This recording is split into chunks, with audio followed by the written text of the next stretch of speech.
Hey, are you someone who struggles with asthma?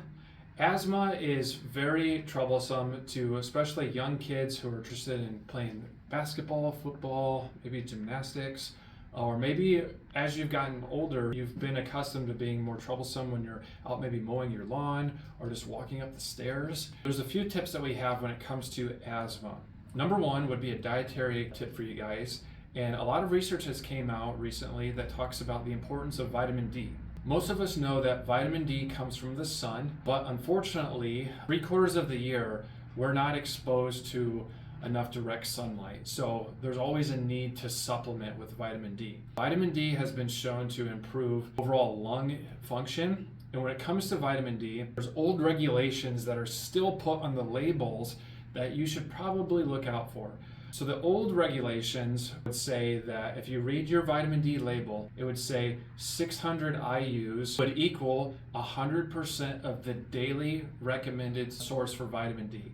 Now that was originally based on calcium absorption. Calcium and vitamin D have a fun relationship with each other. And the more vitamin D that you take, the better your body can absorb calcium. And all you need to have your body appropriately absorb calcium is 600 IUs. That helps support proper bone structure, but that does not help improve immune function or lung function. You need a much higher level of vitamin D. Now, before you think, well, if I do too much higher than that, am I going to have a toxicity that develops? As an example, if you were to go to the beach and you were in a bathing suit, or you had your shirt off, you're at the beach for a couple hours, fully exposed sunlight, you would accumulate about 20 to 30,000 IUs in about 2 hours. What we recommend is about 10,000 IUs a day for vitamin D, especially if you have asthma, especially if you have a malabsorption problem like leaky gut syndrome, Crohn's disease. Your body's ability to take in and absorb the vitamin D that you're currently taking,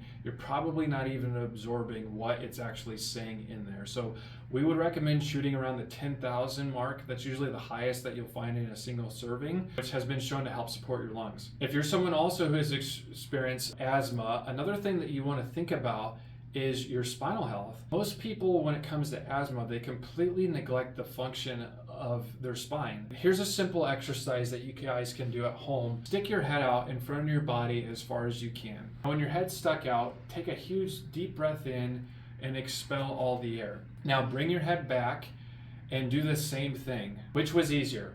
I'm sure most of you are going to say with your head up, right? What happens due to spinal misalignments over time, that's going to affect your posture. And so many people these days, we used to see elderly that looked like this.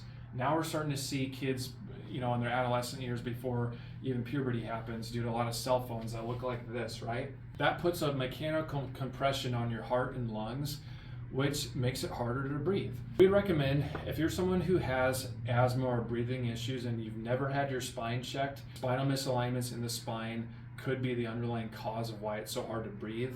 And if you coupled chiropractic care with an improved diet like vitamin D, it may get you the results that you want, and you can ditch that inhaler for good. Hope you find this beneficial. Have a healthy day.